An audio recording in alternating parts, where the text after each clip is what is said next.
Hello and welcome to Roundtable number 15 of Dualistic Unity. I appreciate you.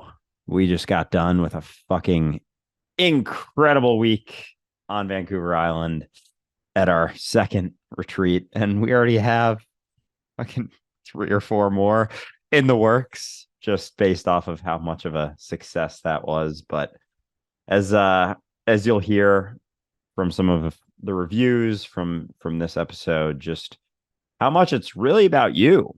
You make these what they are. You make Dualistic Unity what it is. We're here chatting, having a conversation, but you make it. It's on you because it is you.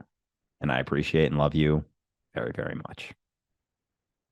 And it's easier to appreciate and love you because to me, it's about me, which means I love you because I can. And as a result of all the work that I've done on myself, it's not even that I love you so much as I love me, which is all of my existence, which you are a part of.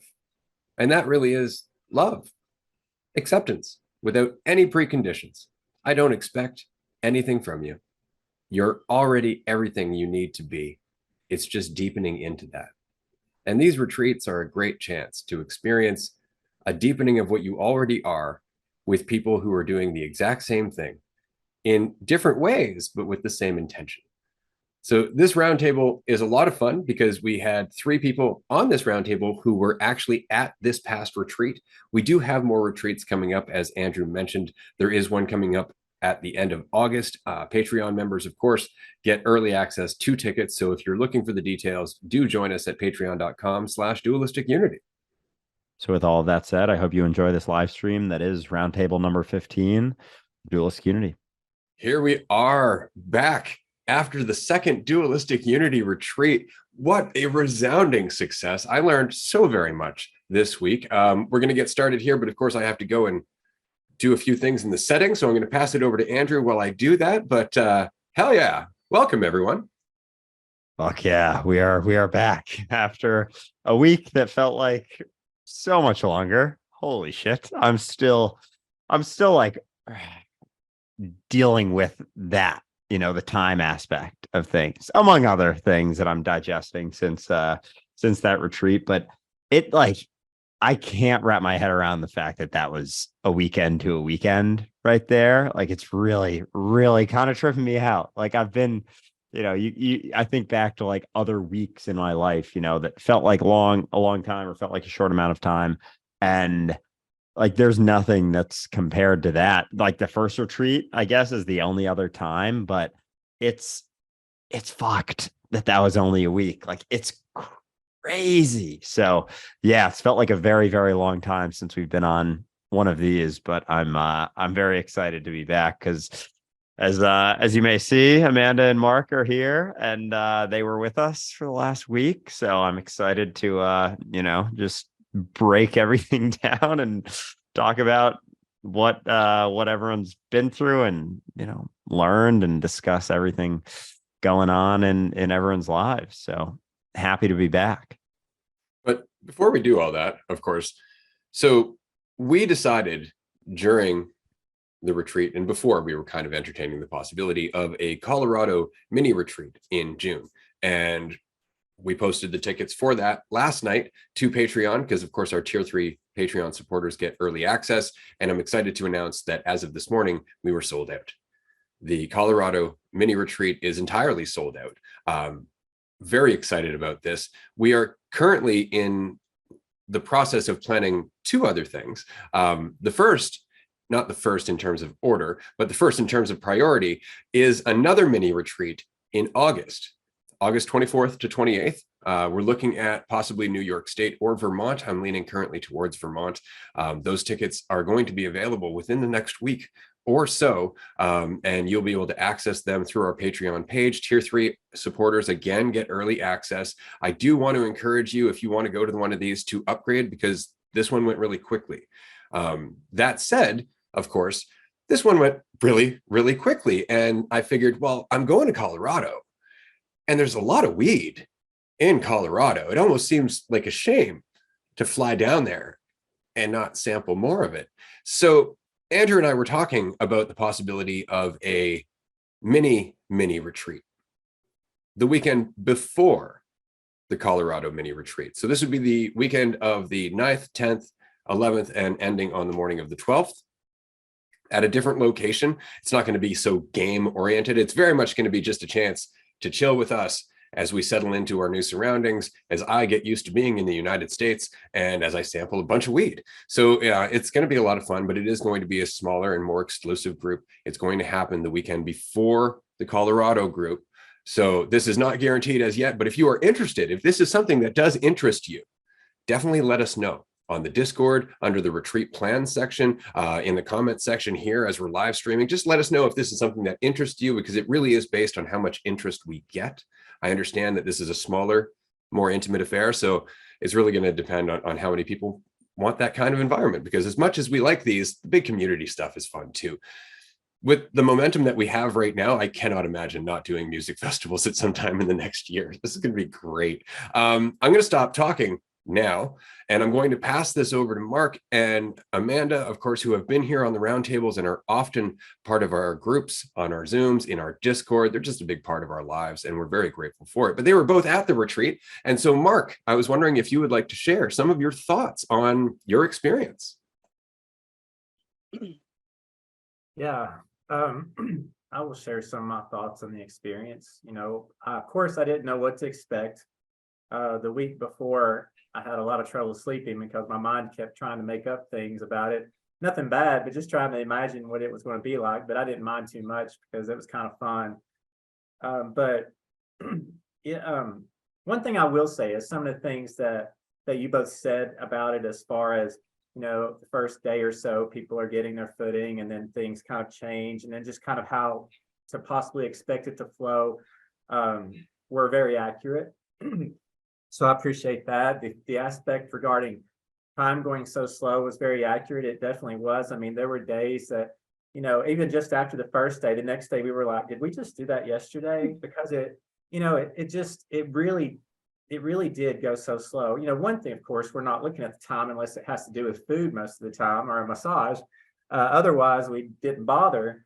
But I also know that I said this a couple of times, we absolutely wrung every minute out, with our attention and with enjoying every second we were there, despite what we were doing. Even if we were sleeping, just everything was just so nurturing. And so it's hard to think of a word.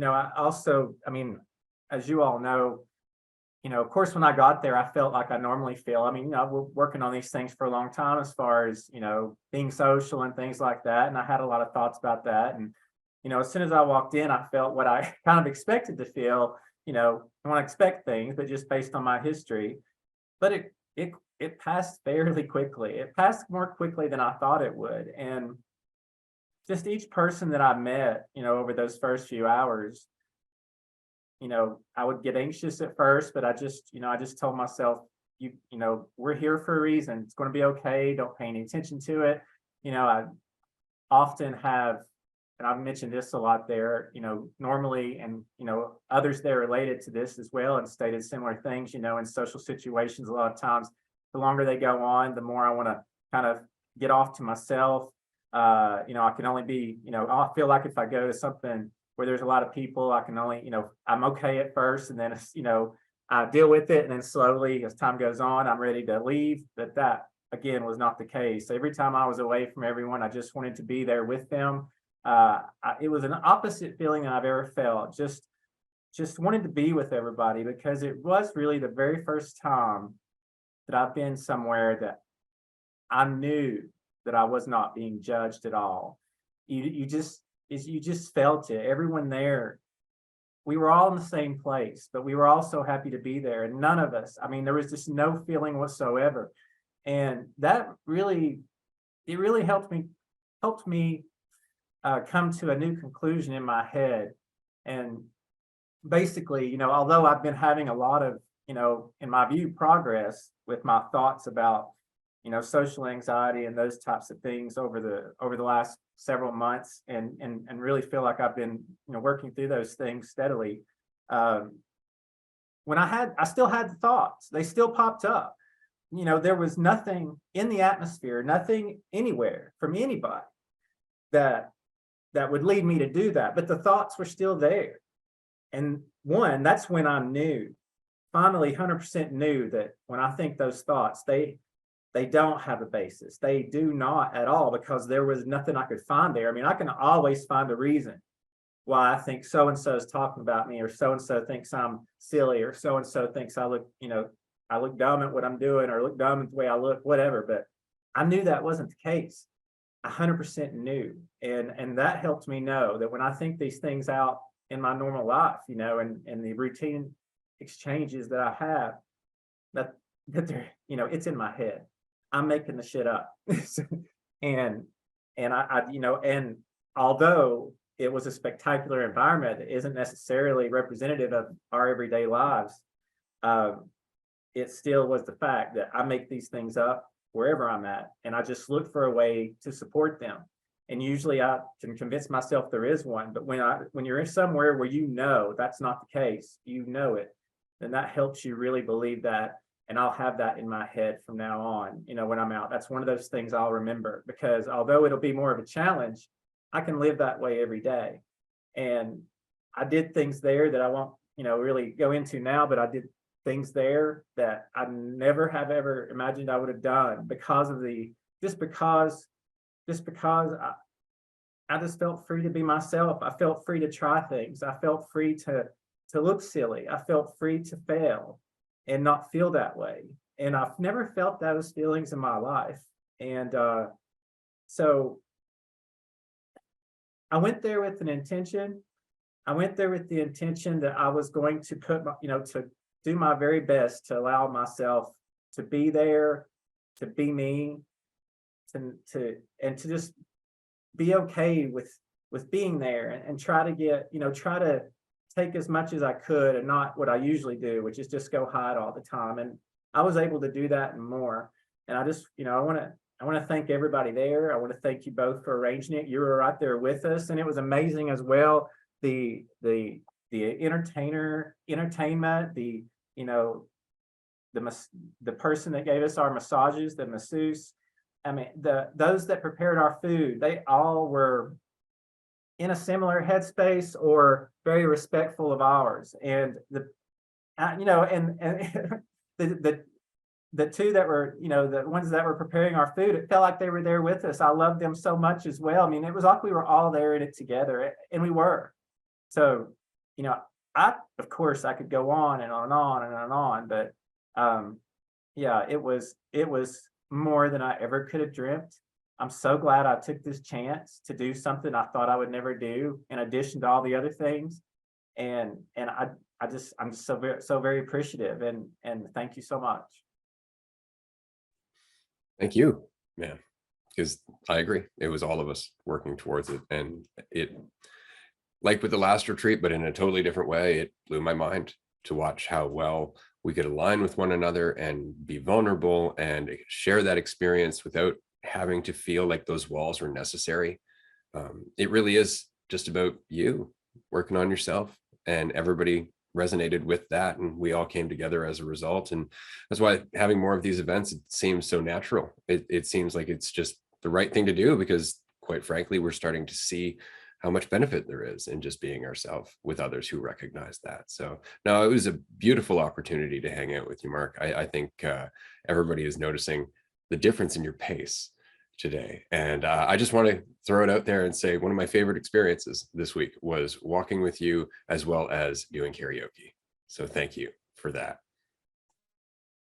Yeah, man. I appreciate everything that you brought to the retreat, that's a tough part of, marketing the retreats, is like they're made by those who are there.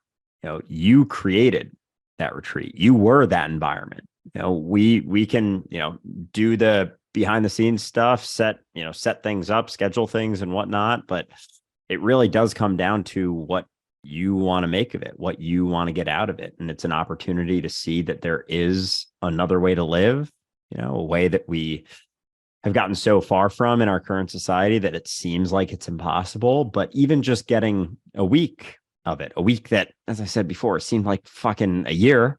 But still, it's just a week. And being able to see that and live in that space, it's not to say that every week is going to be like that, but you can take things from that. And there is plenty from that week that we just had that we can all bring into our day-to-day lives. Just being, it really just comes down to being a little bit more attentive to where we're at and pay a little bit less attention to that voice in our head, because as you said, it's there, whether you can come up with a reason for it to be there or not. And I'll get into this later, but a big realization for me was just how much overlap there is with our experiences, whether it's on, a trip, or just throughout the week, just how much overlap there is. And so it really was eye-opening to me, as much as we talk about, one mind expressed infinitely. It's like we were able to see that mind at work, and there is no,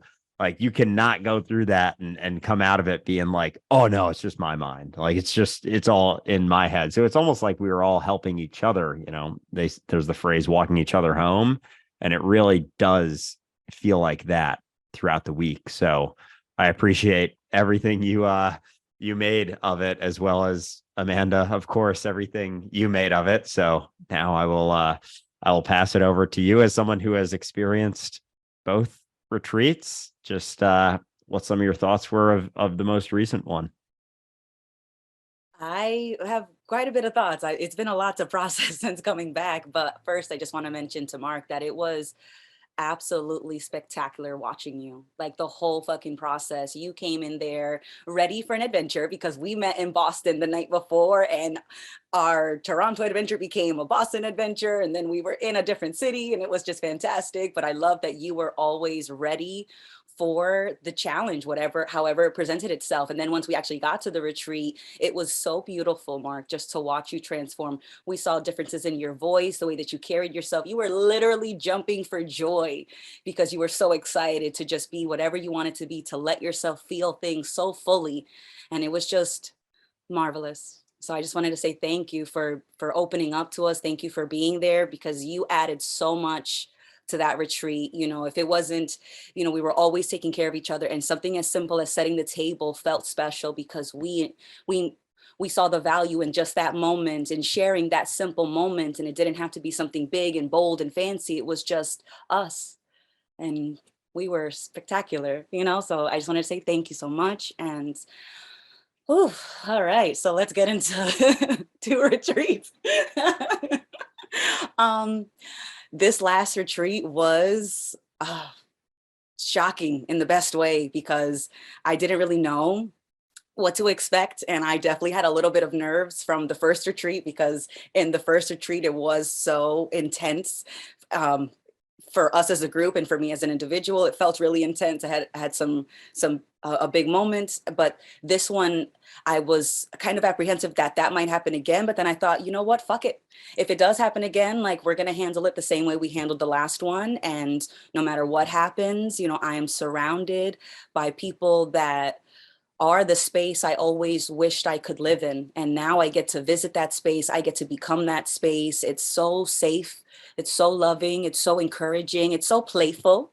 It's not just so serious, or we're not just like monks who just are always peaceful. We're rowdy. We get a little amped up. You know what I mean? So it was just so wonderful to laugh. We laughed so hard at this retreat. And I do think that this group versus the last group, this group was a little more relaxed. I don't know if it was because we had more shared experiences, just like you mentioned, Andrew, or if it was because the group was just slightly, on average, a little bit older, or if that was a combination. But this group definitely felt more like viewed their identity as a tool, didn't get so caught up in it, but knew how to detach from it in a way without getting caught up. I don't know if that, but it just felt like this group just was more sure of themselves. And so we relaxed way faster than the last group. There's a little more anxiety. And I know that also was because of the fact that it was the first ever retreat. And so that contributed to why we were all a little nervous. And this retreat had a good chunk of repeats, so it was Steph and you and Ray and myself and Melissa and Celeste. So there was and Caitlin. So there was plus Christina, the arm massage therapist, and Dennis, the guitar player. So there were so many constants that were repeating from the first one. And there was a very small group of new ones, but they rolled in like fucking OGs, man. They were spectacular. Some people who had never really participated on Discord, people who had not really tripped too much, and they were naturals, man. I would have never guessed that some of our guests would have been so new to the community, but we blended. We just dissolved into oblivion, man. Time didn't exist. And I love that someone had asked, how much time did it feel for you? I think it was Jazz, because she's always asking brilliant questions. And I answered a year, and she asked me, she's like, why do you say a year? And I said, because of the fullness. In one day, I got the equivalent of the fullness in terms of what I do with my personal time, how much I play, how much I hike, how much I work out or do things that I like. I felt like I did a month's worth of that on my own days in the one day that we shared. And so it felt like a year of fullness was packed into that week. And that's why it just feels like an eternity since I was in this life. So coming back to it has been not as smooth. It has been smooth, but I've just been fucking off a little bit more because I'm it's just work, I can get away with it. And so it's just been so beautiful. And so I'm glad I bought my Colorado ticket. I was, glad I helped encourage a couple of purchases with some of the people at the first and second retreat. And so it is going to be so nice to see you guys. And I'm just so grateful to see where this goes. And just, I'm just so grateful and appreciative to be along this ride with you guys. I love you.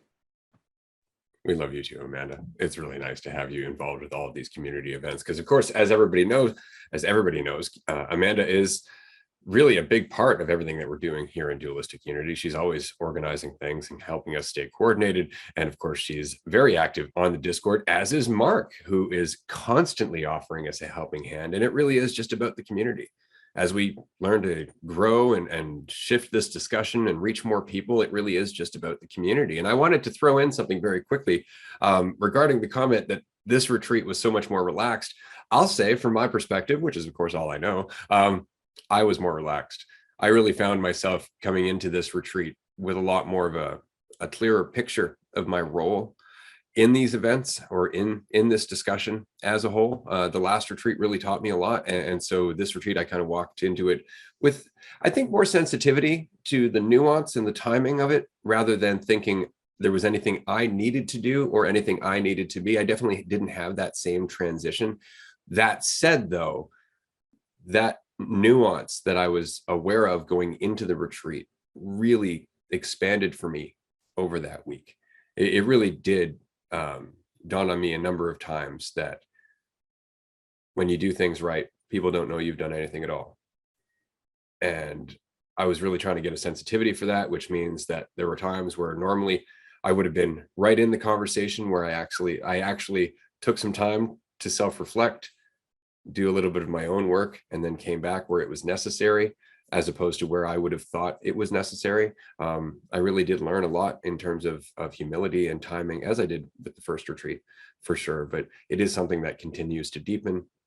And I know I was processing a lot of that. And so I just wanted to thank everybody, of course, who came, because you all embodied lessons for me in numerous different parts of my life. I was saying this to Andrew earlier today, that watching all of you go through your lessons really does resonate with so many of my deeper traumas.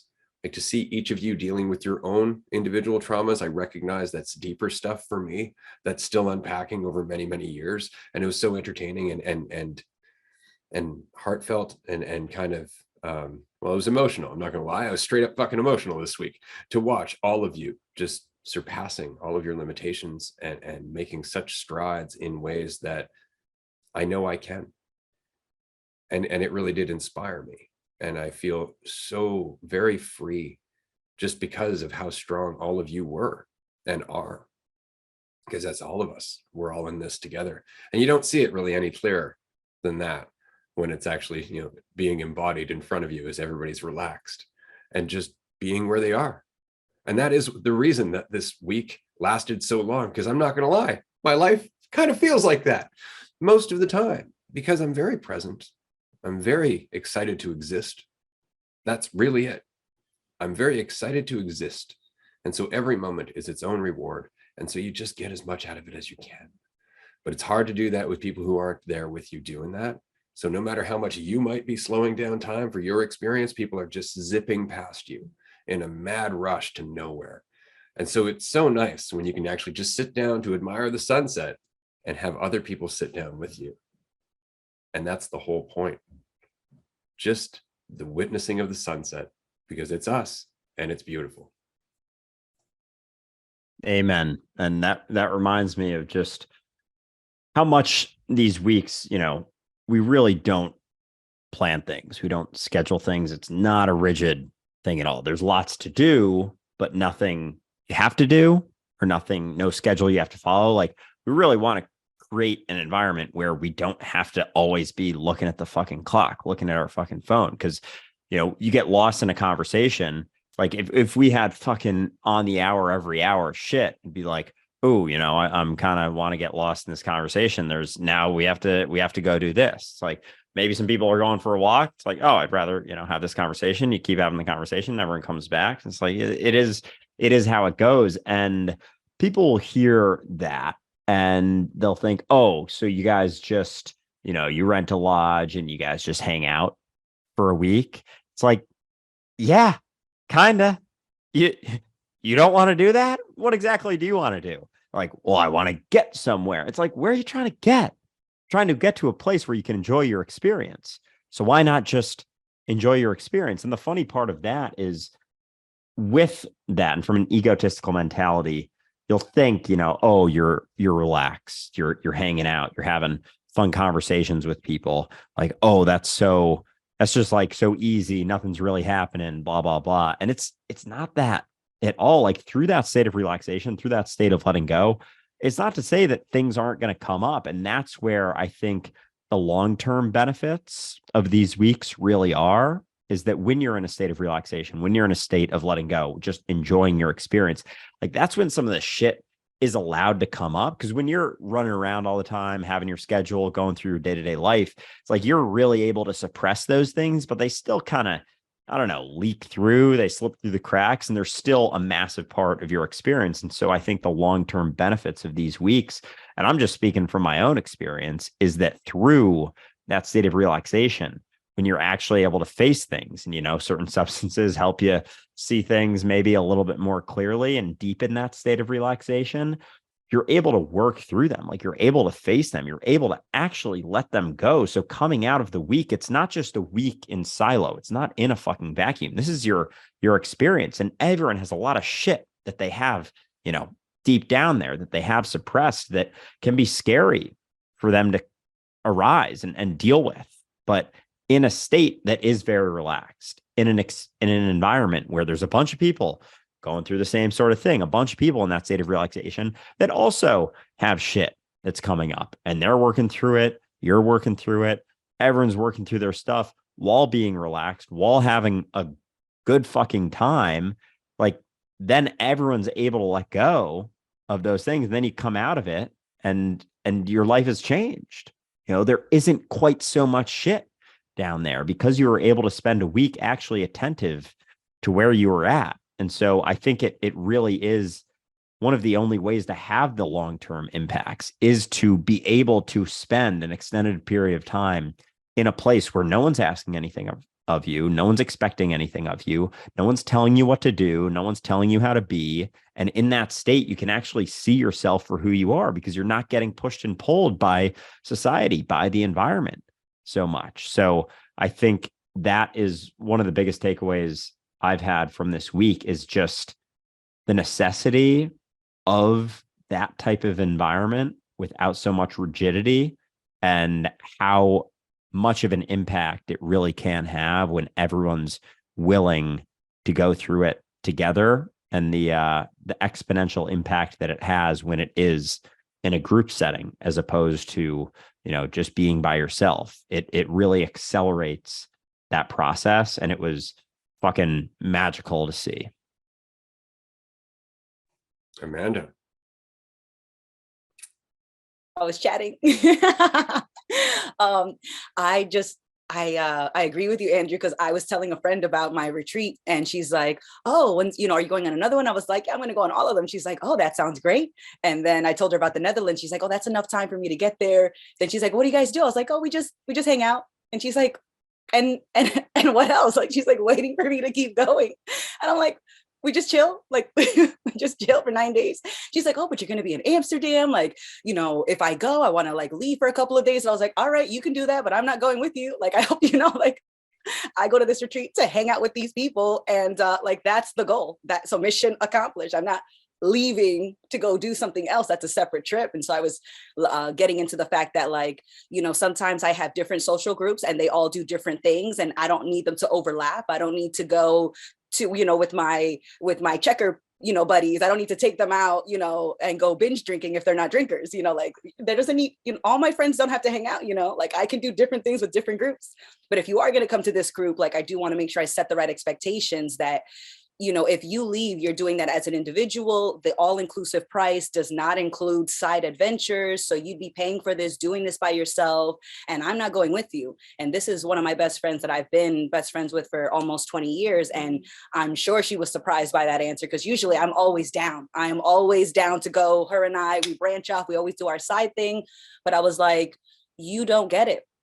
I thoroughly enjoy spending quality time with these individuals because they are the dream, they are the goal, they are the point.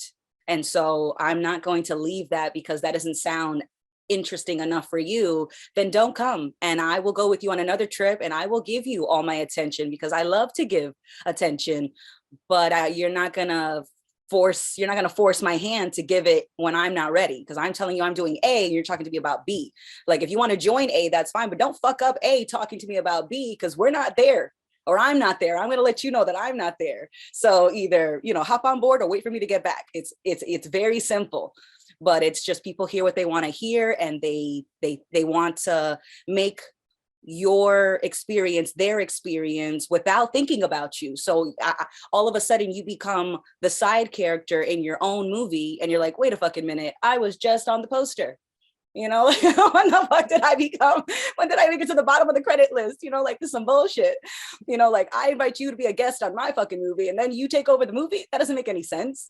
You know. So, but I just wanted to jump on that, because that literally just happened in the last fucking 48 hours. That I told somebody about the trip. They tried to turn it into. I'm like, let's rewind this, back it up.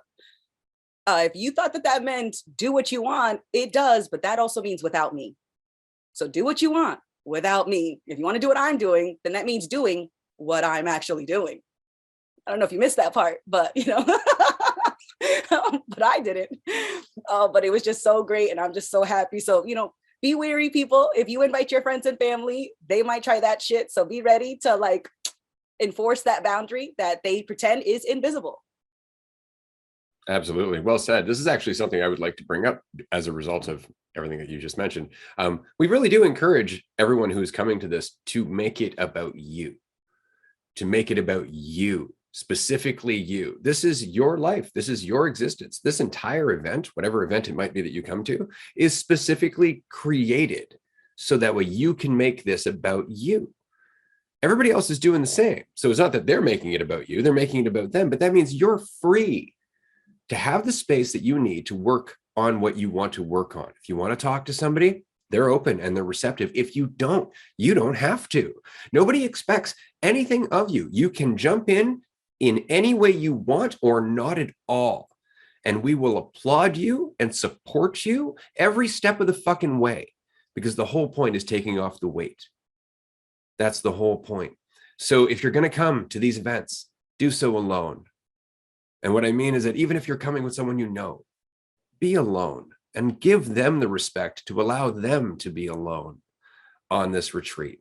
If you're coming with somebody that you're a partner with in terms of, you know, being a couple, still be alone. You both deserve the time to have your own space. You both deserve the time to refresh your perspective of what life means to you, which will inform the relationship when you come back together at the end. It's not that you're not hanging out together, but you're not making each other the priority. You're making yourself the priority, because you deserve that. We all deserve that, to some degree, at least then we can be honest about what we want. At least then we can be honest about what we're doing or what we've habitually got caught up in. It gives us a chance to clear the field, to get a little bit of the distortion off the window so we can clearly see what our life is around people who are not judging their own lives. And so why would we? Especially given how many experiences everybody has. That's the beautiful part about these groups, is that everyone shares such incredible experiences, such incredible traumas, such stories of shit that they have faced and feared and conquered. And all you can do is sit there looking at all of your story and going, oh, fuck, I'm not the only one doing this shit. Because that's the point. You're not. We're all going through this. None of us know what the fuck we're doing. None of us know what the fuck we're doing. Why would we judge each other for that, except for need? And that's really all it comes down to. So why not get rid of that need? And let yourself enjoy your time with people who don't need anything from you and don't want to need anything from themselves. So we can all just be. That's all this is about. It's the only thing. It really is. That's the insight that really just hit me over the head repeatedly this retreat. People just need time to be. They're already what they want to be. They're just so caught up thinking that they're not, that they can't see it. And they don't need a reason to just be. You don't need a reason to just be. You're already doing it. That's the beautiful part. So why not just enjoy it as best you can?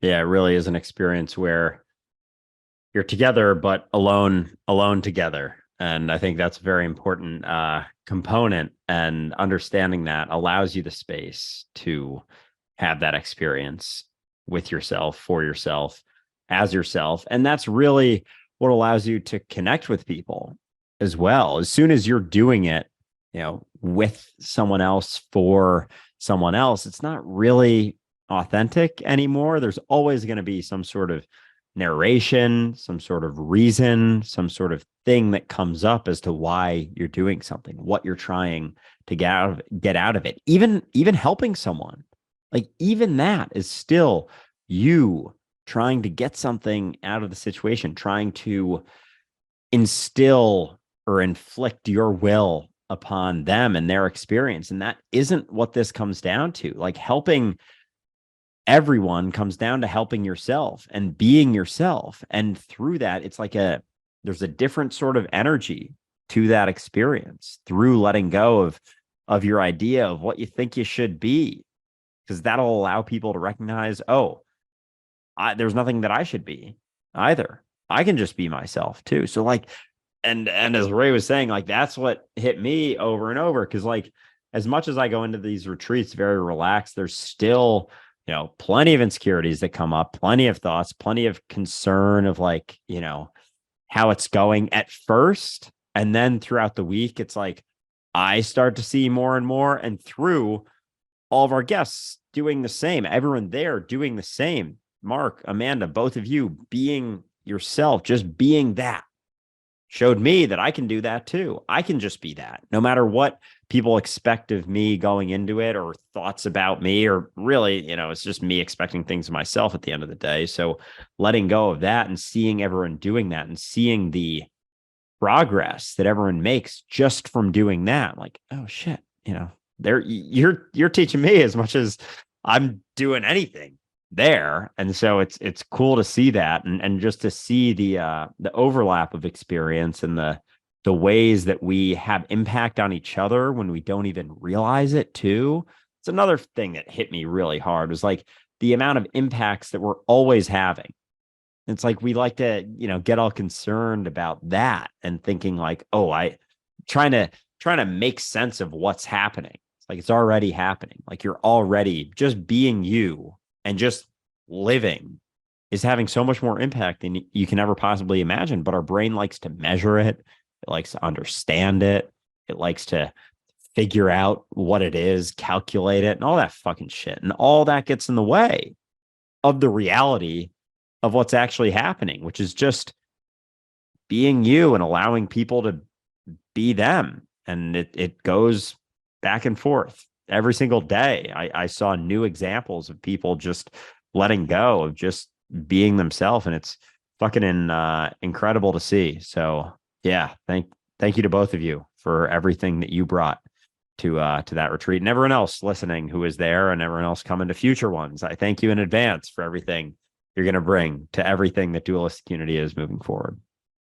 Hell yeah. Hell yeah. I just wanted to say, it reminds me so much of our episode on emotions and whatnot, how they really do indicate like where our borders are. And when we don't have those borders, we really do feel people in an entirely different way. And just like Amanda was saying, in terms of like different groups have different interests, this specific group really has an interest in authenticity, in just being, in insight, and being vulnerable. Like there is a very specific conversation that we are having. Sure, that conversation affects everything. Sure, that conversation can apply to anything in our lives, but there is very much an underlying intention in this conversation, which is to let go, right? And even to let go of the concept of letting go, to just be, is really what this is all about. And so that's what these groups are. These little events where we get together, even the groups on Zoom, are really just like pockets of growth, because we all share this interest in growth. And so we're feeding off of each other's growth. We're being inspired by one another. And when we get torn down, somebody else relates to us. And they're like, I've been there.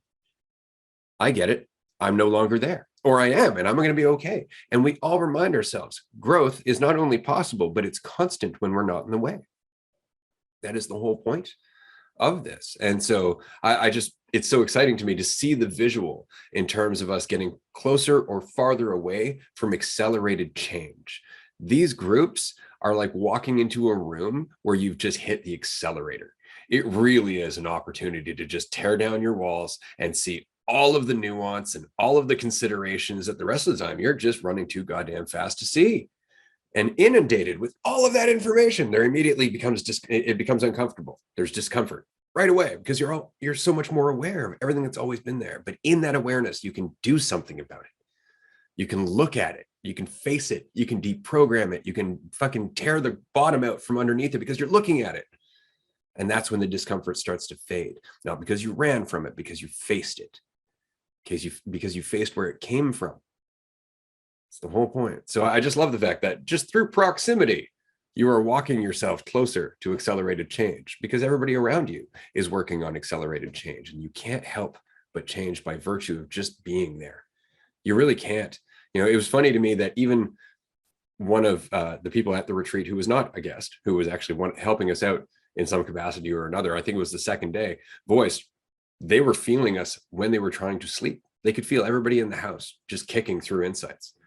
And this isn't a person who's often involved in this conversation, but they were aware it wasn't them. They weren't feeling their normal state of mind. They were feeling something collective. And that's incredible. It really is interesting. And you can feel it in conversations with people when there's just a lessening of pressure. You just relax a little bit. All of a sudden, everybody's more at ease and the conversation becomes more fluid. There's less thoughts about, what do I say? What do I not say? What do they want me to say? What do I want them to think about me? There's so many fucking things in there that don't need to be. And that actually brings us to a question by somebody in our comment section of the live stream here. How do I just be in a conversation with someone?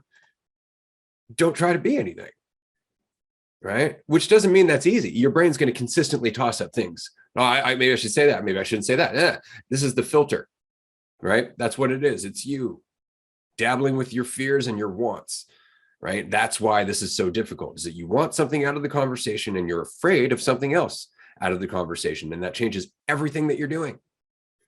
You have to walk into a conversation naked, not literally, but metaphorically. You have to walk into the conversation willing to just see what happens and understanding that you're not in danger. But in order to do that, you have to let go of what you want out of that conversation, because that's the danger. That's the risk, that you're not going to get it and you're not going to be happy. And there's so much riding on it that it's impossible to just be yourself. Because being yourself doesn't always feel good. Being yourself doesn't feel certain, but it is like a dance. And the more you let go, the easier it is to dance. Yeah, and I'll add real quick, and then I'll pass it to Mark, that going into that sort of conversation, just being yourself is just recognizing that nothing that happens means anything about your value whatsoever. That's what's helped me the most, is understanding that, oh, I can just be here whatever they say, whatever I say doesn't add anything to me. It doesn't take anything away from me. So once you start to understand that more clearly, it's a process and it's a practice. It's something that not a lot of people are tuned into necessarily. It's not the dominant mentality of understanding that, oh, this conversation doesn't mean anything about my value, no matter how it goes. But through understanding that, it allows you to just be yourself, because that's just what you are when you're not trying to be anything at all. And so if you're trying to derive some sense of value or fear that value being diminished in conversation, you're not going to be you, because you're going to be trying to be what you think is best going to be received. So that's not really being yourself, because you're caught up in following a narrative, following a idea of yourself that you feel like you have to live up to based on some made up expectation of what you think the other person is going to think of you based on what you say. And it's all illusion. It's all made up. So letting go of the concern for what any of it means about your value definitely helps. And with that, I will pass it to Mark. Thank you. I just wanted to comment on a couple of things.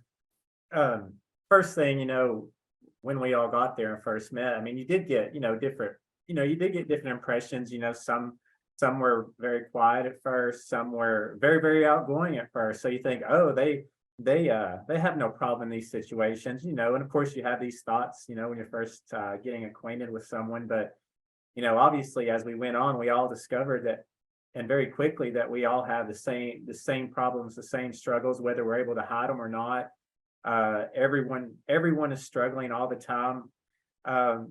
It is so important. Something else that was mentioned and we said, and was a really big thing for me. And I even, mentioned this before the retreat, but, every time you push yourself, you're showing someone else that they can do it too. And that's one of the reasons I had so many great experiences, because I was seeing everyone else do it too. And we were all doing it for each other. As far as being authentic in a conversation, I actually had, and I was kind of embarrassed when I remembered it, but I remember actually having, some thoughts about how I wanted to present myself, at the retreat, how I wanted people to see me. And I very quickly forgot all about that, because the dynamic was just so open and vulnerable, and accepting that we all just pulled it out of each other, who we really were. And I would, once I started talking and just saying whatever came into my mind, instead of being like, no, don't say that now or whatever. Once I stopped thinking about it, I would get into a conversation and not even remember really what I said. And, I would have thoughts sometimes later, or the next day, I'd be like, I should have kept my mouth shut. But then people would come up through the week and say, hey, you remember when Mark said this, or remember when you and I were talking about that? And it would be things I was like, when I had told myself that I shouldn't have said those things, that they maybe didn't sound right, or maybe it just, wasn't appropriate. I don't know, but you don't know. You don't know who you're being there for. You don't know. And all you have to do is work on yourself and do things for yourself, but you're giving to others at the same time. You don't have to make an effort. Just people will see it. They will see it.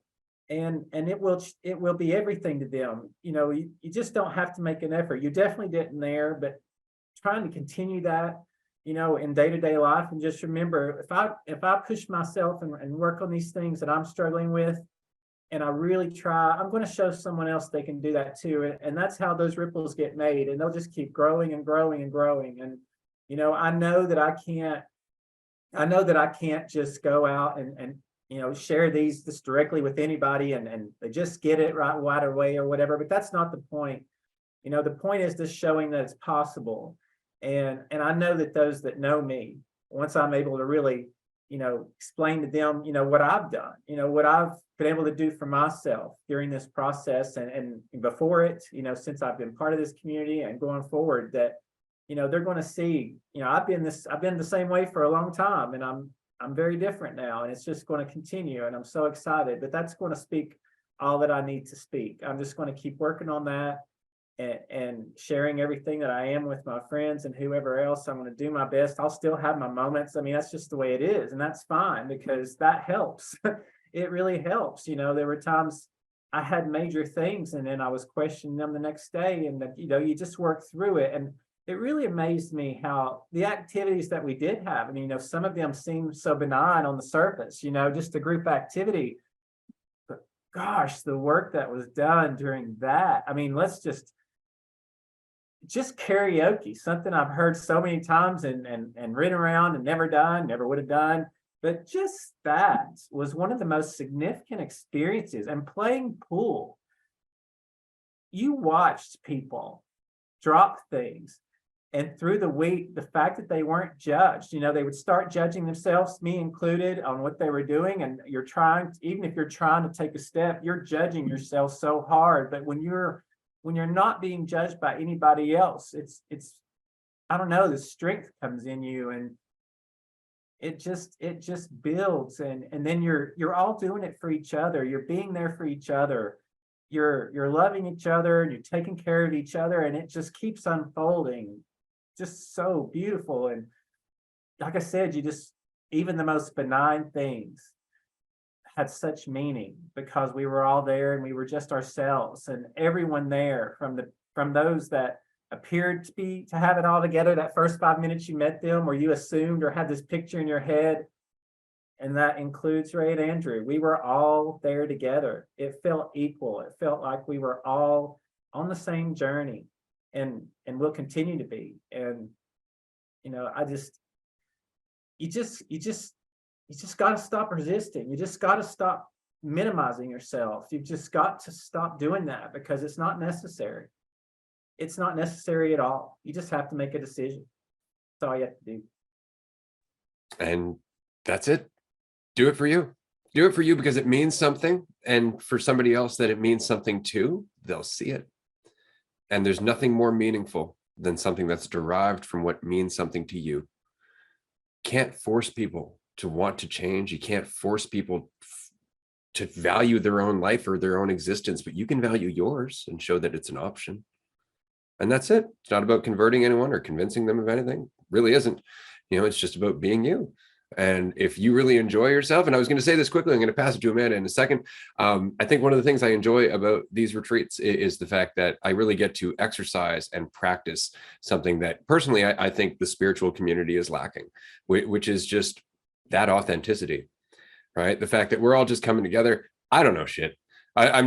We rented the place and we're making everything happen. And aside from that, we're learning from all of you. And I think that makes such a difference. Mark, you inspired me numerous times this week. And again, I always find it funny how often we'll say like, oh, I don't know if this has any value, and everybody's learning from us because they want to. So I appreciate you helping us create a fantastic retreat in general. I look forward to seeing you again very soon, my friend. Absolutely. Andrew, do you have anything you'd like to add, or shall I pass it to Amanda? Pass to Amanda. Hey, Jess, how you doing? Good to see you. We'll pass to was also at the retreat and is joining us. So it's great to see you, Jazz. I'm going to pass it to Amanda. And then once she is done, we're going to move on to what your thoughts about the retreat were. Amanda. Oh my God, Jazz. Hey, Jazz. So glad that you're here. All right. Got that out the way. All right. Mark, you were such an inspiration to me. Watching you stare at uncertainty felt like I was staring at uncertainty, which is what I experienced during the first retreat. And you said certain things, and you felt like you were the wall, and then you felt guilty about being the wall. And it was just watching you. It was so trippy. It was so amazing. And it was spectacular, man. It was just, you kicked ass. You kicked some serious ass, and it was so beautiful to watch. And it was so great to watch you process that ass kicking in the days that followed. And it resonated with me because I saw the value in that experience, in being okay with uncertainty, in being okay with not knowing. And that means making mistakes. That means falling on your face. It means that you're not gonna know what perfect words to say, but there is no best case scenario other than the one that you're in, because that's the one that you're feeling and living and embodying. And so it was just beautiful to watch you, because I saw myself in you. And I am so glad that I was there to witness that, because it was a metamorphosis. You transformed, and we transformed with you. It was individual, it was collective, it was a mashup. It was fucking incredible. I just love it, because the thought that comes to mind, or the quote, is like, be the change you wish to see in the world. It's like, yes, be the change, but be the life, be the choices, be the experience, be the switch up, be the changing of those choices. It's not just be perfect. In order to have a perfect world, we need to be perfect. And that's the change that we offer. It's that in our rawness, we show that it's not so black and white, and it's not, I wouldn't want it to be. I don't want to know everything. I don't want to have complete control, because that takes away from the spontaneity, that spontaneous beauty that you can only get by letting go and saying fuck it a little bit and having fun with it and not taking it too seriously. So it was just incredible. You made the retreat all the more special, just watching you, just being there by your side and cheering you on, and just it was so beautiful. And it was so beautiful to do that with everyone that was there, because we were all doing the work, and then we were all relaxing, we were all playing, and then we were all working, and then it was just, we were dancing, man. We were dancing for fucking many missions, you know. Just job well done, everyone. Well said. Well said. Well said. Beautifully said. I think I like that change, because I've never heard it put in that way. You know, the whole be the change you want to see in the world, and shifting it to like, you know, just be, you know, be the life, be the experience, be the enthusiasm. Like, it's kind of like just be the world, basically recognize that you're the world and just be that. Like, you've already made it. You're already there. You don't know the impacts that you're going to have through being it. And bringing up, Mark, you brought up pool, and real quick, and then I'll pass it over to Jazz. But with that hit me one day. And it's funny because that was one of our group experiences, group trips that people didn't feel like there was much felt. But for me, that was probably the most impactful one, which was interesting. And it was just from playing a game of pool. Like, that's all it was. Super basic sort of experience, but it was so interesting because for so much of my life, I've been, you know, involved in sports and competition, and very much measuring your value based on how you perform on things. And that impacted me a lot. That was a big part of, you know, things I dealt with, was like that, getting so caught up in measuring my value based on how I did on things. And so I still have parts of that, and I enjoy, you know, playing games and competition, but it hit me playing those pool games, like, because I would get caught up in like, I really want to make this shot. I really want to make this shot. And then under, like, seeing myself from the hole, it hit me that that's not it. Like, I'm having an experience here now. I'm getting caught in like wanting to do a quote unquote good job, wanting to play well, thinking that that's what this is all about. And it's not. It's about enjoying the experience, enjoying the fullness of the thing that you're doing. And so that day in one of the games, it just hit me like, I'm so focused on wanting this fucking pool ball to go in. And when I let go of that and started to see myself as everyone playing, everyone watching, everyone involved, I was like, me, you know, Andrew performing really well may not be the best for this situation. And yet, so like, whether I make it or not, it's happening perfectly. And so I let go in that moment of wanting things to happen in a certain way. And yeah, it's not to say that I'm like, you know, closing my eyes and not setting up and not doing all that shit, but I let go of the desire for any specific outcome to happen. And it was like so much dropped in that moment. And it was like, it impacted me. That was probably halfway through, and it impacted me for the rest of the retreat. It was just from that.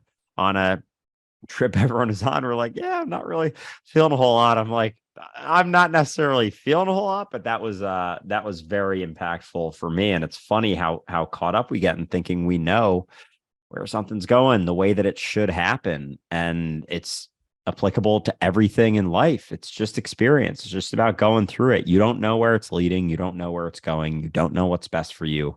So just be there for it and enjoy the experience as best as you can along the way.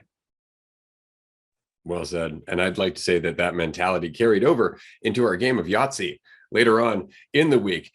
Was it 7 or 8 Yahtzees that were thrown in that game? That was fun. That was a lot of fun. But again, not trying to get anywhere, right? Not trying to win, because it doesn't matter. You're already winning in the experience that you're having. So there's nowhere else to go, because you are being yourself. Isn't that funny? Jazz, so glad that you could join us. We were sharing our experiences of the retreat earlier in the episode. Would you like to share some of your thoughts? Yeah, I would love to. I was actually just coming back from burning my face off with a laser. And so I just got my usual ice cream on the way, um, cherry chocolate and Ferrero Rocher. In case anyone's curious, anyone who's watching, I've got a very chocolatey taste. I was listening to parts of the episode or the live stream while I was on the bus. I didn't have any AirPods on me, and I was kind of feeling sad about that. I was like, fuck it, I don't give a shit. I really want to hear these guys' thoughts. So I turned up the phone a little bit, put it next to my ear. I've never done that before, by the way. Never. And I didn't even think twice about it. It kind of just happened. And yeah, so I was just walking around with like my face was like super red. It's like not as red right now, but it was super red. And I went in to get the ice cream, talked with the person for like quite a bit of time, and she was telling me about her eye appointment. And honestly, we got into a really amazing conversation, and I was just feeling so much love and so much empathy and so much presence in that moment. Like I didn't need to be anywhere, that I'm fully here, and I'm fully here to like listen to you and just have this conversation. And while I was coming back, I had this thought in my head, which was like, and that thought occurred to me during the conversation with that person as well, which was she was telling me something, and I instantly said, "Well, I really hope you feel better." And the thought that occurred to me was, well, she didn't finish her story. Did you cut her off because you didn't want to listen to any more of that? And normally when I would do that, I would be like, try to justify myself, like, no, I really did want to listen, blah, blah, blah, blah, blah, blah, blah. And as soon as I had that thought after I finished the conversation, I was like, what the fuck? That's fucking hilarious. And this is a huge fucking lesson I've learned from the retreat, is that like when I first came into the retreat, I was having a lot of thoughts about the conversation I was having, whether or not I found the conversation interesting, how I could contribute to the conversation. And oftentimes also I was so stuck in my head that I was thinking about feeling my self-worth diminishing because of how I wasn't saying anything, because of how much I was thinking. So I wasn't able to keep up with what people were saying, so I wasn't really listening, and that was making it more difficult to actually have a conversation. And so what I did during the retreat was just like not listen to my thoughts, which oddly enough worked very fucking well. And ever since then, I've just been having fewer and fewer thoughts, and or maybe having thoughts or not having thoughts, it really doesn't fucking matter, because I'm just like not paying as much attention to them. It's kind of just happening in the background, and if I look at them, that's fine. If I don't look at them, that's fine. Yeah, that's something I mean, I have like a million different things I could share about the retreat, but I guess that should get you guys going. That's awesome. Yeah, no, that's very much the experience of understanding that the soundtrack of your ego or your brain trying to process context never stops. It's always there, and it's always whatever perceptions it needs to go through, especially if they're perceptions that you've been avoiding, which I think is why fear so often pops up. It's because those perceptions are always there, but we run from them. And the more you run from something, the more of your attention is on it, which is kind of contradictory, but very true. The more you try to avoid your fear, the more you're building it, right? And so all of a sudden, if you're like, right, I could be afraid, and that's it, I could be afraid, and that's it, it's just an option, and you can put it down and pay attention to what you're doing, regardless of what the fear is doing in the background. It just takes practice to understand that you can do that, that you can, look up while you pedal the bike, that you can look at where you're going as well as turn the handlebars, that kind of thing. Like we keep looking at the tire thinking that we need to, not understanding it's going to continue to roll. We have to focus on where we're going. Yeah, letting go of the idea that we have to cling so tightly to them and think that letting them go is going to mean that there's almost like this fear that we're not going to exist or continue on if we let go of paying so much attention to that. And yeah, I think I've never heard you say that bike example, but that's pretty much it. It's like we have to be watching, you know, the chain and the wheels and make sure the pedals are moving. And it's like, no, those are all happening. They're already happening. And they're the process of you moving, but they're always going to be there. And actually lifting your head up and looking around, as opposed to like being so caught inside and focused on the process of things, just fucking processing. As we let go of that, like we can actually start to see that it's optional. That's all it is. It's an option. Doesn't mean that it's right or wrong, but certain options have more consequences than others. Certain options are things we've gotten familiar with. Certain options are things that, you know, we know what that path leads to, but it's scary to take that leap. Of course it's scary. When you've never done something before, when you've lived in a way that's very much the opposite end of the spectrum, you know, watching the chains and the wheels, like, all right, they're still moving, but you keep crashing at the same time. So maybe it's not just about them moving.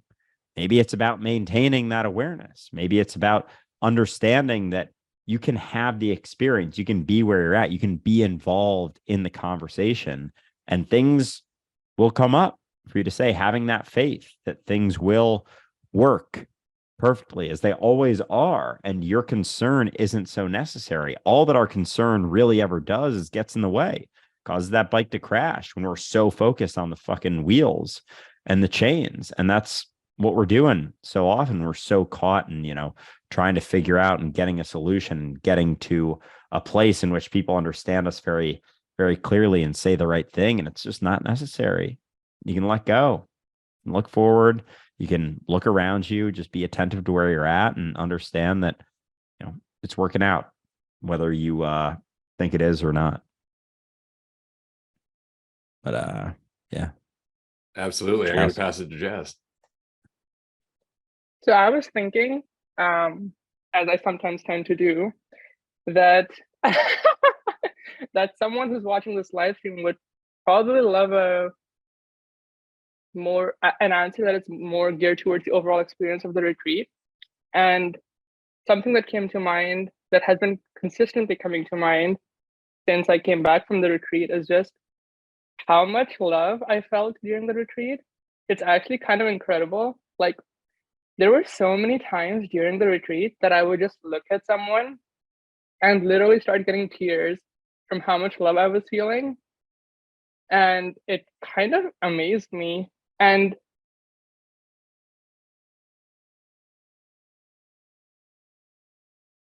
I think part of what was happening was that I was just recognizing the awareness that is me in them.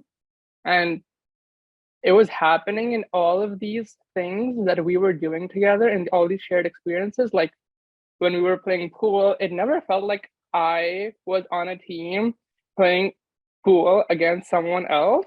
It felt like I was playing, it either felt like I was playing pool with myself, or that,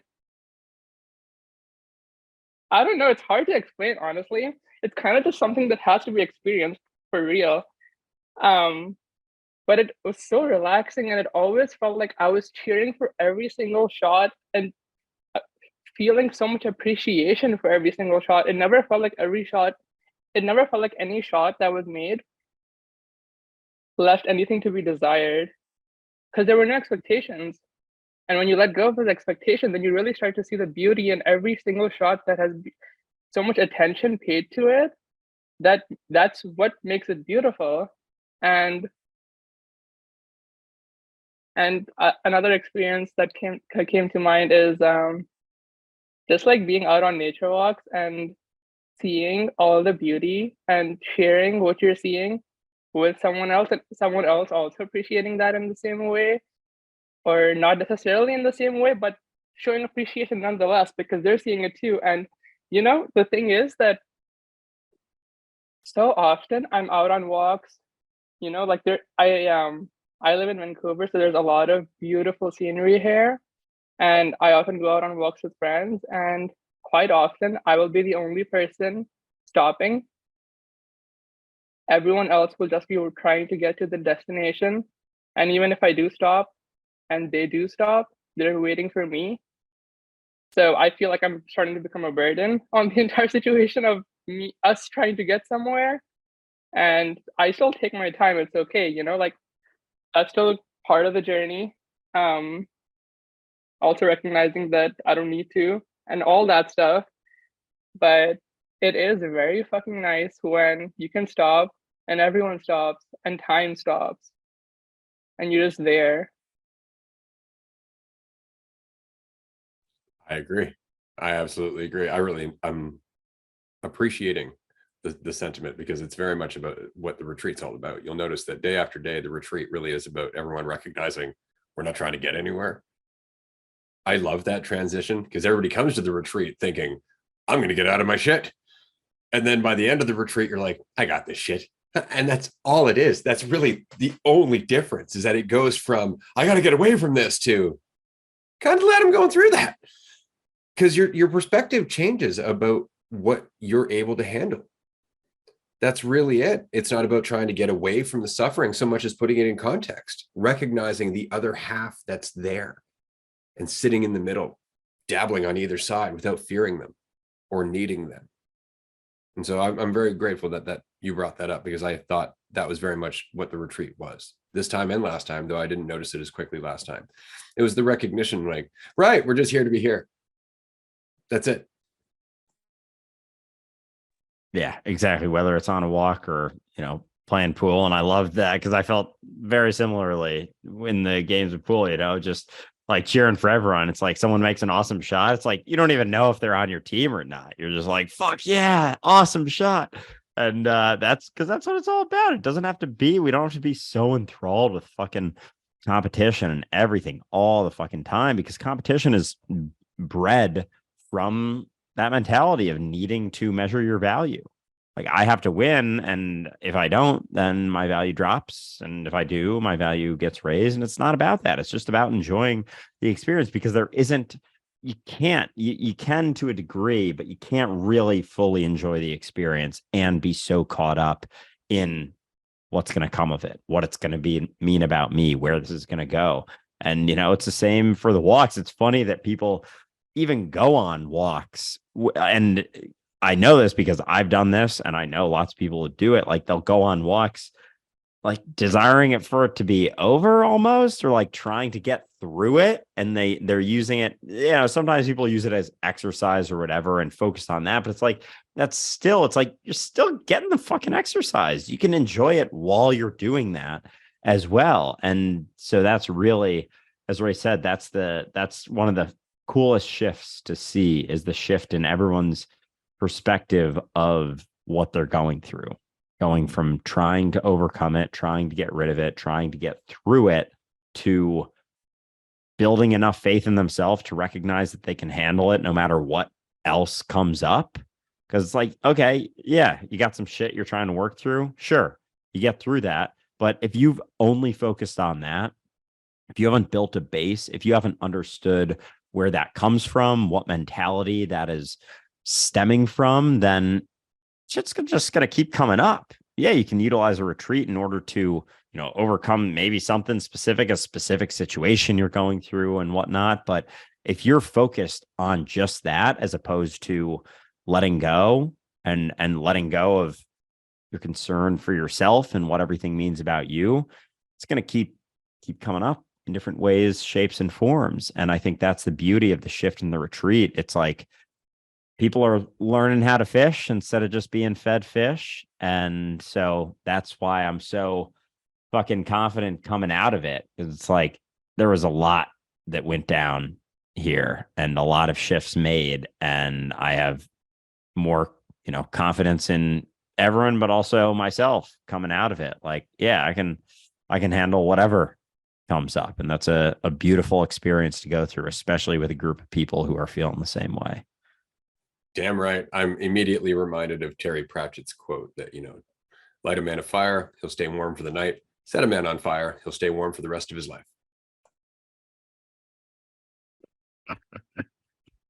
I love that one. Amanda, Pass to you.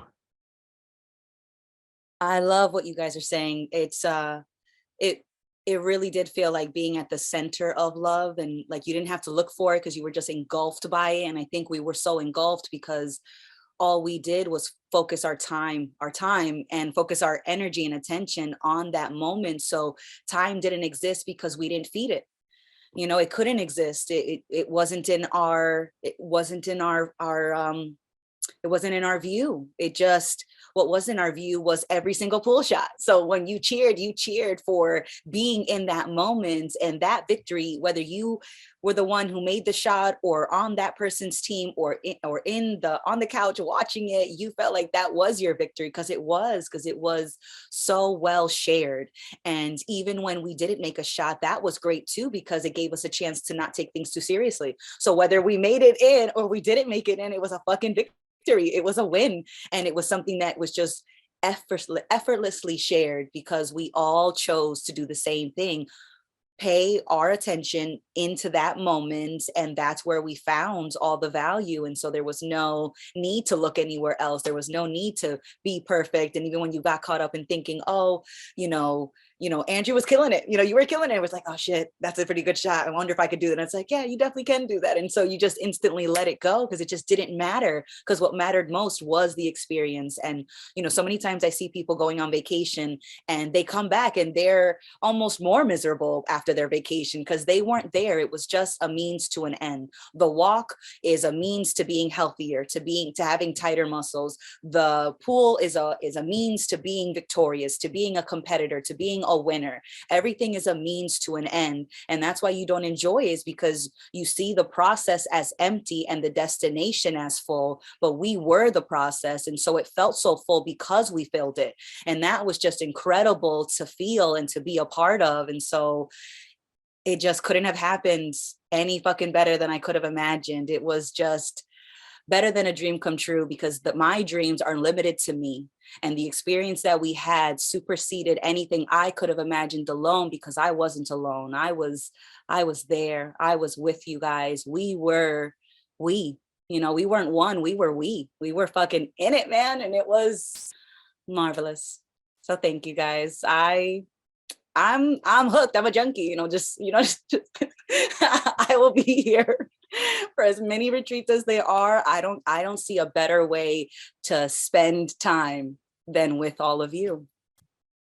We really appreciate that. We really do. And it's because it's so funny, because for so long, especially when you're going through the process of ego development or ego dissolution, ego death, as long as you're trying to get out of your hell and your ego is what I'm saying. It's always so hard. It seems so hard. Like you're trying to work through shit, put it down, doing all that, not recognizing that the journey you're holding on to is what's hard. Not recognizing that the journey to self-awareness is what's limiting your self-awareness, because it's a journey to self-awareness. So there's pressure and it doesn't need to be. And if you just let that go, you're still processing. Like you're still awareness. There's nowhere to go. You're just getting in the way, and insights continue to happen whether you're there driving them with a whip or not. That's the point. But the more you're driving your insights with a whip, the more they're being driven by need, which distorts them. It makes it hard to learn. And so I find it so very interesting that, again, at the retreat, it really is just about not putting in the effort to be divided. It's about not putting in the effort to try and cope with shit, about not creating more out of the monster that could be a tiny bunny. Because that's what it is when we're not paying attention to it. It's harmless. But as soon as we give it teeth, it's got teeth. And that's the effort, right? We're feeding the beast. It takes a lot of energy to feed that beast, and it gets bigger and stronger, and we just keep fucking feeding it because we think that's where our values derive from. And if we stop fucking feeding it, it would kind of wither away. And it's not to say that it dies, not to say that it isn't there, but it's a fuckload weaker. It's a fuckload smaller. It's still there. It's still a thing. It's still something you can utilize, but now you're able to utilize it as opposed to it utilizing you, as opposed to it taking you over. And so it's funny how really it is a lack of effort that allows for that state to be found. So it means you got to let go of getting anywhere. It means you have to let go of the path of the journey, of the idea that you're becoming something. It's the idea that you're becoming something, or that you think you should become something, that's causing you all the fucking suffering. And so that's the beauty of these weeks, is that it's a place in which everyone's in a, not like, it's not like everyone's thinking the same way, but everyone's just working on themselves in the same. And so through that, it's the same way, but it's not the same, like, belief or whatever. It's just going through shit on their own, letting go themselves, seeing other people doing it, being like, oh, can I really do this? Like, oh, everyone else is doing it. It's kind of like good peer pressure. That's the thing, like positive peer pressure. It's like, oh, can I really let go of this dude? Can I really step into this? Oh, I just saw them step into this, and they're not telling me to step into it, but I saw them do it. And so that gives me the, faith to do it as well. And so it's like passive, positive peer pressure. There we go. The 4 P's. Jazz. Like on a tree, every leaf is growing, but they're all growing differently. They're all still growing, right? It's not about which leaf is growing better, because they're all attached to the same tree. They're all benefiting the same thing, each other, whether they recognize it or not. Jess. I loved what you said, Amanda, about how some people have returned from their vacations more depressed than when they when they went on it. And it's funny you mentioned that, because this was something on my mind as well during the retreat, because it literally felt like heaven.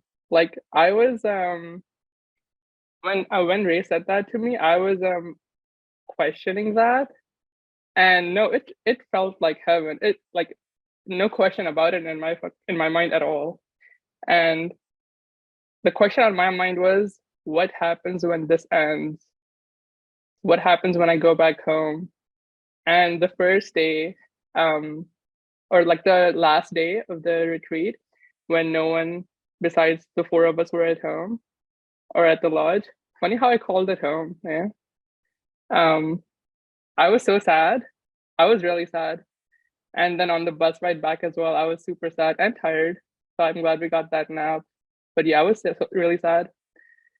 And now that I've gotten back, I am super fucking ecstatic. Like I have been feeling so much love and so much joy and so much bliss. And I have been organizing like different hangouts with different friends. I've been sending messages to so many different friends. I've been communicating with a lot of the people on the retreat, and just like communicating, getting to know how they're doing. And it's so funny how I've been using like a lot of different like very lovey emojis, and a thought that occurred to me is that a particular friend in mine, I wasn't sure if she would appreciate that, because she might think it's like fake because of her perspective and her vision of things. So I thought she might not think of it as authentic. And I saw a message on the Dualistic Unity server that quoted Ray saying, "I'm not here to be nice." And that's exactly how I felt. I'm not here to be nice. I'm not using these emojis to be nice. This is just how I feel. And I'm just using them because I can. And yeah, so I really appreciate how it feels like the retreat changed me, changed us. And it doesn't feel like there's a lack. Well said. Yeah, I feel very similarly. I think that was a noticeable feeling coming out of the last one as well, is that, it's an incredible time at the retreats. There's very much an aspect of me that doesn't want to leave, but at the same time, it's like we're ready to get back into shit, get ready to get back to applying things. And so it's kind of, we found like a sweet spot of, enough time to work through shit and really, really fucking enjoy it, and be ready to step back into the rest of your life and get back into things and get into situations where people aren't quite in the same mentality, maybe not as willing to question, and kind of test the waters there and really explore those situations. And so it's beautiful to hear that this time around as well, that it's a similar feeling, similar thoughts coming out of it. That's like, yeah, it's a tough place to leave, but also there's a excitement to stepping back into society, back into reality. And I very much feel the same.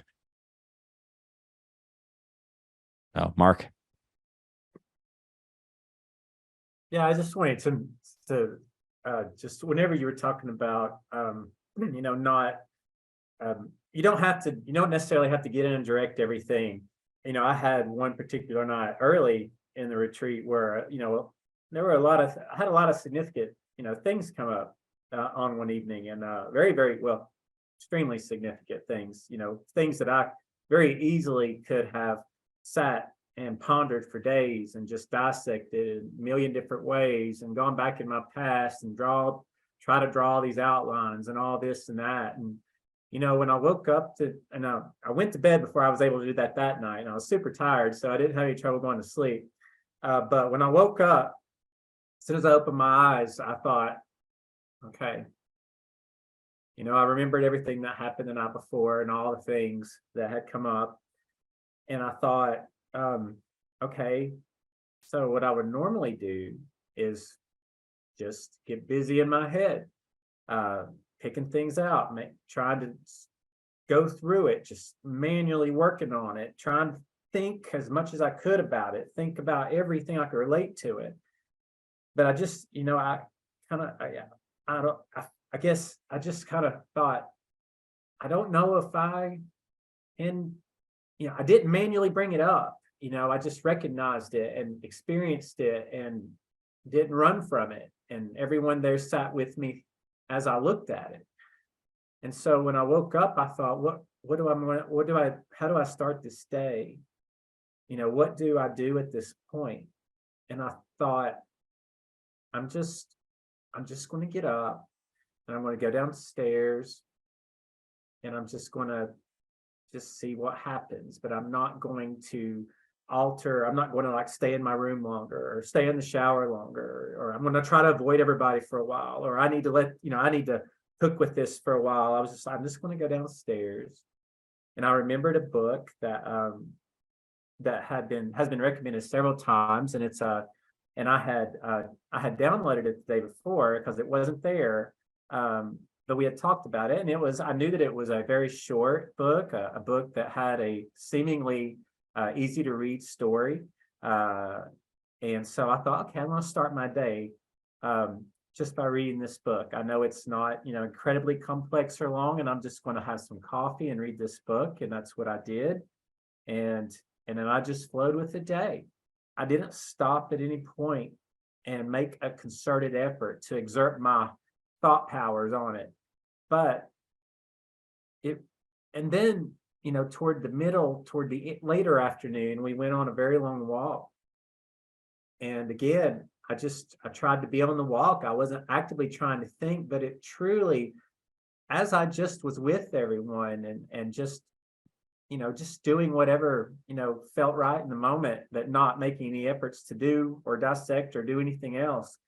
It really was, truly, the word was used, but that's what it felt like. It really was unpacking in my head by itself. I just had to sit back and still just be where I was, be here, not get lost in my thought. And I'm getting to where I've noticed so many times over the last few months, and that realization that's, continually being reinforced, is how absent I was from everything, because I was always trying to think everything to death.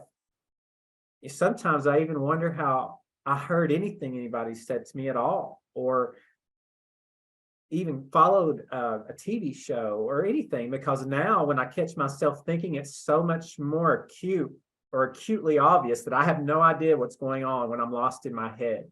If I look down at something for a minute, my phone or whatever, and there's someone's talking, or there's something, an actual something I'm watching, whatever, I totally lose it, so I'm just so glad that I have been learning that, and that I was able to exercise that on that day, and throughout the retreat, but especially that day, because I didn't need to. I just needed to be here and appreciate where I was, appreciate those I was with, appreciate those that were around me, and just be. And things were working themselves out. It just did. And it just, kept, it would get, clear, and certain things would just come to my head, but then I would look at it and I would recognize it and I would just say, okay. And I just kept walking. But it really was a thing. And that was a really important lesson that I learned, again, is that you don't have to think everything to death. And I think that has added so much to my life alone. Just being able to not do that, and have it be so much easier to not do that. And because all I'm doing when I'm doing that is adding on more stuff to dig through. I'm just making it more complex when it doesn't necessarily need to be. So that was really big. And back to the pool thing, I would sit back and watch so many times, and when we were playing games, and we were on teams and such, but we all worked on all the shots together. We all made all the shots together. If I've ever played pool out in public with my friends, I'm always so embarrassed and skittish and like, oh my God, it's my turn again. Oh my God, if I'm the worst player, I'm this and that, and they're all thinking this. And I didn't feel that at all. I had already really blown myself away with a few things already. And by pool time, I was just like, just walked up there and did it. And I wasn't scared. I didn't care if I made it or not, but I wanted to. I tried, and everybody was helping me, but I didn't know. And if I didn't, I was fine, and I just helped everybody else. I even told a couple of people, I'm like, I apologize, but your partner doesn't care if you lose it or not. So I don't know if that's an asset to you, but that's how I felt. But I think we all felt that way. It was like we were all working together. We were all wide-eyed children looking at this game and trying to figure it out together, and just experiencing it. And you didn't care about the end of the game. You didn't care about what the end standing was. It was just fun going through the process together, us all working together, approaching a scenario, and everybody giving their thoughts. And that's how it should be, just experiencing, taking it in, sharing our observations with each other, and just going with whatever happens. And that was so true. It was so profound. It was really something. That's just what I wanted to share. Hell yeah. I want to say very quickly that I think one of my favorite insights from this week was from you. And oddly enough, it's the same insight that you've had numerous times, which was that you can just put it down. But what I enjoyed about the conversation that we had was that you were staring at the decision to pick it up over and over and over again. And you just kept coming back to the realization that you didn't have to. And my favorite question from you is, well, why would I do that? Why do I keep doing that? And it's just because we don't recognize we have that choice. We don't even recognize what we're doing. We just immediately reach for it because we always have. But as soon as you see it, as soon as you relax enough to actually stare it in the face, it tears you right to the ground. That's why I like the Gospel of Thomas. Seek and ye shall find. When you find, you shall be troubled. You shall be troubled, and you shall marvel over everything. But you will be troubled first. And that's the point, is that at first, it hits you right in the face that a lot of the suffering is self-perpetuated. And you don't have to do it. You just thought there was some benefit to doing so. And we all did. And it really is just easy to put it down when you see it. And I was so very proud of all the work you did at this retreat, Mark. I know it's not about me being proud, but buddy, you inspired me every day. And we're so grateful that you came. And I'm really looking forward to listening to you continue to unpack everything that you saw and everything that you're embodying. By the last day, man, you looked so relaxed. It was exactly what I wanted for you and for myself, because I've been wanting to hang with you for the last 4 months that we've been chatting. Yeah, I told you this at the retreat, Mark, but looking at what you looked at that night and how you responded to it and how you handled it is as good as I've seen anyone ever do so. And staring at, eternity, reality of what you are in the face, and being able, as you said, you went to sleep, you woke up the next day, and just making that choice to just come downstairs and face it after being kind of rocked like that. It is a powerful fucking experience to see the depths of what you are, and to come back and just come back to what you inevitably come back to after seeing that is, yeah, but I'm still here now. And what am I going to do with it? What can I do with it? I can go read this book that I'm thinking about reading. I can go get a coffee and sit on the couch and read it. And that's all it is. It's like, it changes everything, but it also doesn't change anything. And so I'm curious kind of about that experience. Maybe this is more so for Ray, but for anyone on the table, with that experience of, staring at the abyss, the avoid and whatnot, the void, the avoid. That's funny. But because I went through a similar experience at the last retreat. And since then, I've seen it a few more times, but it's never been like the first time. Like it almost seems like the first time can knock you on your ass. Like it's so jarring, so intense. But I've seen pretty similar things probably a handful of times. I saw it probably twice at the retreat this past time. And there's every time it's like there's more comfort. So like, do you think that it's like I'm trying to, I guess my question is like, is it a one-time thing, or is it a one-time thing that is unraveled through more until it's like you're ready to see it again more, and then it can be jarring again? Or is it typically like really jarring and then like unraveled, if that makes sense? It makes sense. I understand what you're asking for sure. Yeah. I'm going to say that it really depends on the work you do in between. So what I mean is that if you catch it, you see it, and you go, all right, I'm going to be informed by that, rather than I'm going to run from it. I don't like it. That was entirely caused by such and such. I was just making it up, losing my mind, all that shit. You just run from it, right? And then all of a sudden you'll go full circle, try and commit yourself to more illusions, trying to prop yourself up. Bam, you'll hit it again. And now it's just as shocking, if not more so, because you ran from it, or you just didn't cultivate it. And that is very much it, is that if you're not cultivating it, then the next time it's going to hit you hard again. This is what I was saying when we recorded our episode on mushrooms, that there was some ray that accumulated, regardless of the fact that I'm always cultivating that, right? So you can imagine if I wasn't in any way paying attention to my own growth, in any way paying attention to the weight that I'm carrying habitually, would have been so much more distortion, right? And so that first trip would have been so much harder as a result of that, because it's not the abyss that scares you. It's your opinion of the abyss, which is based on your opinion of you, right? That's the point. Staring at it by itself, you're just like, huh. And it's incredible. Like you're just inspired and full of insight and enthusiasm and joy. Like the experience of being everything is fucking incredible. Your opinion of being everything is terrifying.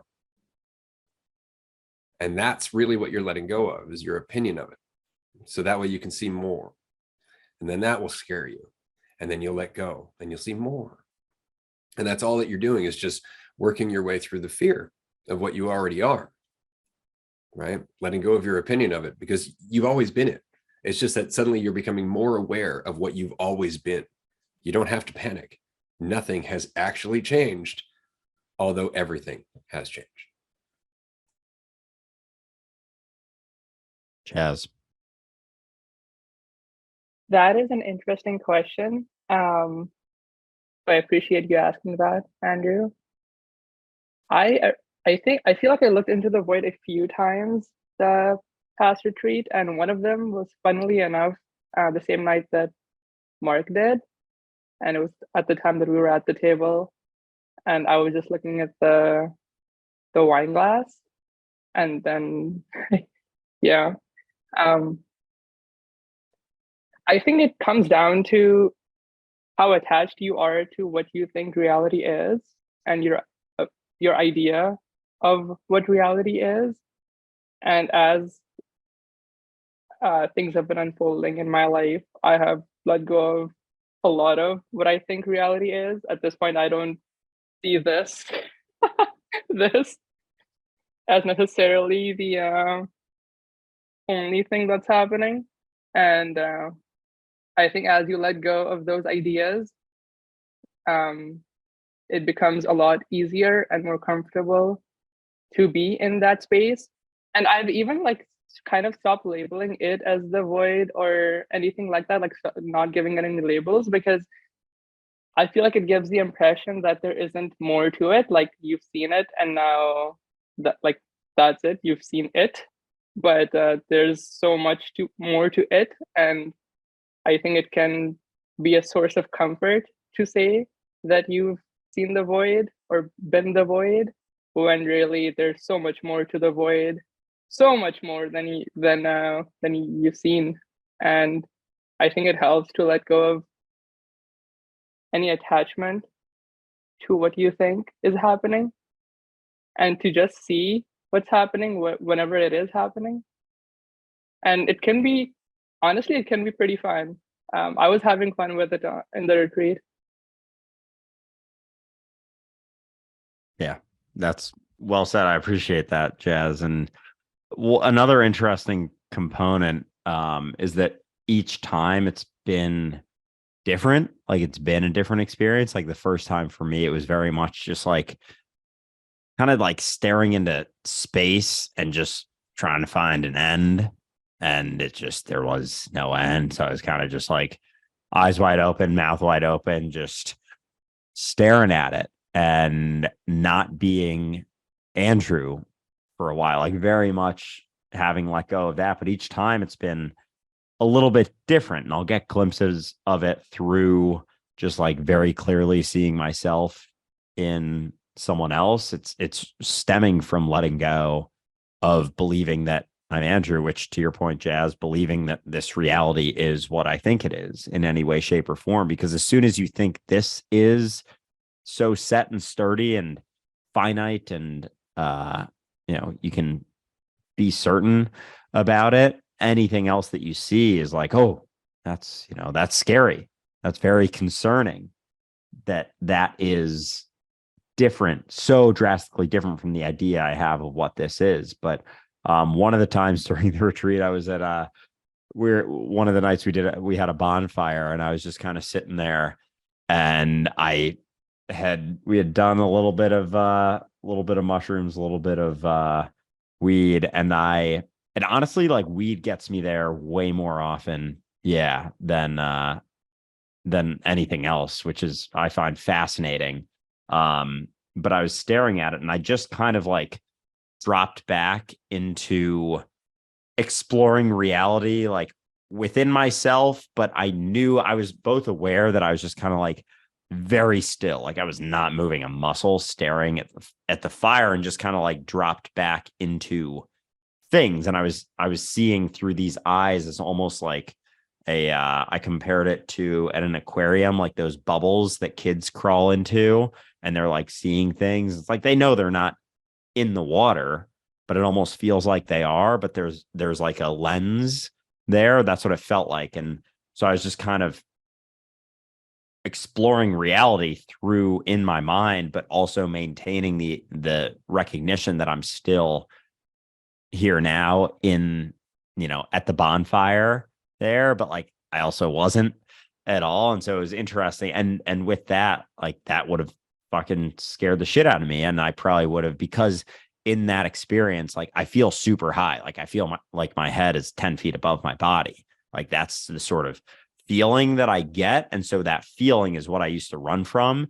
And so it's been interesting just as I smoke more weed basically and experience that more, how often it's like I'll go through some insecurities, I'll feel a certain way, and I'm like, I don't know about this. This is pretty uncomfortable.